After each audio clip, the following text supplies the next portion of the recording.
Hi friends, ನಮಸ್ಕಾರ. ನಾನು ನಿಮ್ಮ ಡಿಯರ್ ಗುರು. ಹಾರ್ದಿಕ್ ಪಾಂಡ್ಯಗಾಗಿ 100 ಕೋಟಿ ರೂಪಾಯಿ ನೀಡಿದ ಮುಂಬೈ ಇಂಡಿಯನ್ಸ್. ಹೌದು, ಹಾರ್ದಿಕ್ ಪಾಂಡ್ಯ ಇದೀಗ ಮುಂಬೈ ಇಂಡಿಯನ್ಸ್ ತಂಡದ ಹೊಸ ನಾಯಕರಾಗಿ ಆಯ್ಕೆಯಾಗಿದ್ದಾರೆ. ಅದರಂತೆ IPL 2024ರಲ್ಲಿ ಮುಂಬೈ ಇಂಡಿಯನ್ಸ್ ತಂಡವನ್ನು ರೋಹಿತ್ ಶರ್ಮಾ ಬದಲಿಗೆ ಹಾರ್ದಿಕ್ ಪಾಂಡ್ಯ ಮುನ್ನಡೆಸಲಿದ್ದಾರೆ. IPL ಸೀಸನ್ 17ರಲ್ಲಿ ಹಾರ್ದಿಕ್ ಪಾಂಡ್ಯ ಮುಂಬೈ ಇಂಡಿಯನ್ಸ್ ಪರ ಕಣಕ್ಕಿಳಿಯಲಿರುವುದು ಗೊತ್ತೇ ಇದೆ. ಗುಜರಾತ್ ಟೈಟನ್ಸ್ ತಂಡದಲ್ಲಿದ್ದ ಪಾಂಡ್ಯರನ್ನು IPL ಹರಾಜಿಗೂ ಮುನ್ನ ಮುಂಬೈ ಇಂಡಿಯನ್ಸ್ ಫ್ರಾಂಚೈಸಿ ಟ್ರೇಡ್ ಮಾಡಿಕೊಂಡಿತ್ತು. ಆದರೆ ಈ ಟ್ರೇಡ್ಗಾಗಿ ಮುಂಬೈ ಇಂಡಿಯನ್ಸ್ ಬರೋಬ್ಬರಿ 100 ಕೋಟಿ ರೂಪಾಯಿ ನೀಡಿದೆ ಎಂದು ವರದಿಯಾಗಿದೆ. ಅಂದರೆ ಹಾರ್ದಿಕ್ ಪಾಂಡ್ಯರನ್ನು ಮಾರಾಟ ಮಾಡಲು ಗುಜರಾತ್ ಟೈಟನ್ಸ್ ಬೃಹತ್ ಮೊತ್ತದ ಡಿಮ್ಯಾಂಡ್ ಮಾಡಿತ್ತು.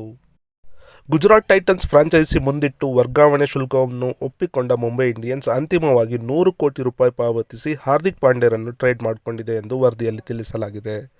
ಅಂದರೆ ಇಲ್ಲಿ ಪಾಂಡ್ಯ ಖರೀದಿಗಾಗಿ ಮುಂಬೈ ಇಂಡಿಯನ್ಸ್ ಬರೋಬ್ಬರಿ 100 ಕೋಟಿ ರೂಪಾಯಿ ಖರ್ಚು ಮಾಡಿದೆ.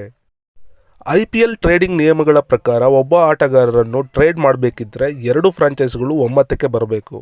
ಅಲ್ಲದೆ ಆಟಗಾರನ ಮಾರಾಟ ಮಾಡುವ ಫ್ರಾಂಚೈಸಿಯು ಹೇಳುವ ಮೊತ್ತವನ್ನು ಖರೀದಿಸುವ ಫ್ರಾಂಚೈಸಿ ನೀಡಬೇಕಾಗುತ್ತೆ. ಹೀಗೆ 2 ಫ್ರಾಂಚೈಸಿಗಳ ನಡುವೆ ಡೀಲ್ ಕುದಿದರೆ ಮಾತ್ರ ಟ್ರೇಡಿಂಗ್ ಪ್ರಕ್ರಿಯೆ ಪೂರ್ಣಗೊಳ್ಳುತ್ತದೆ. ಅದರಂತೆ ಹಾರ್ದಿಕ್ ಪಾಂಡ್ಯರ ಖರೀದಿಗೆ ಮುಂದಾಗಿದ್ದ ಮುಂಬೈ ಇಂಡಿಯನ್ಸ್ ಗುಜರಾತ್ ಟೈಟನ್ಸ್ ಬೃಹತ್ ಮೊತ್ತದ ಬೇಡಿಕೆ ಇಟ್ಟರು. ಅಂತಿಮವಾಗಿ 100 ಕೋಟಿ ರೂಪಾಯಿ ಡೀಲ್ಗಳೊಂದಿಗೆ ಮುಂಬೈ ಇಂಡಿಯನ್ಸ್ ಫ್ರಾಂಚೈಸಿ ಪಾಂಡ್ಯರನ್ನು ಖರೀದಿಸಿ ಎಂದು ವರದಿಯಾಗಿದೆ.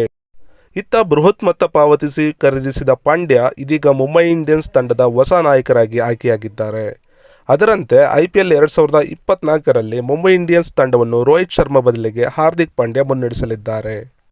ಮುಂಬೈ ಇಂಡಿಯನ್ಸ್ ತಂಡದಲ್ಲಿ ಯಾರೆಲ್ಲ ಇದ್ದಾರೆ ಅಂತ ಹೇಳಿದರೆ Hardik Pandya, Rohit Sharma, Dewald Brevis, Suryakumar Yadav, Ishan Kishan, N Tilak Varma, Tim David, Vishnu Vinod, Arjun Tendulkar, Shams Mulani, Nehal Wadhera, Jasprit Bumrah, Kumar Kartikeya, Piyush Chawla, Akash Madhwal, Jason, Romario Shepherd, Gerald Coetzee, Dilshan Madushanka, Shreyas Gopal, Nuwan Thushara, Naman Dhir, ಆ್ಯನ್ಯುವಲ್ ಕಾಂಬೆಸ್, ಮೊಹಮ್ಮದ್ ನಬಿ, ಶಿವಾಲಿಕ್ ಶರ್ಮಾ.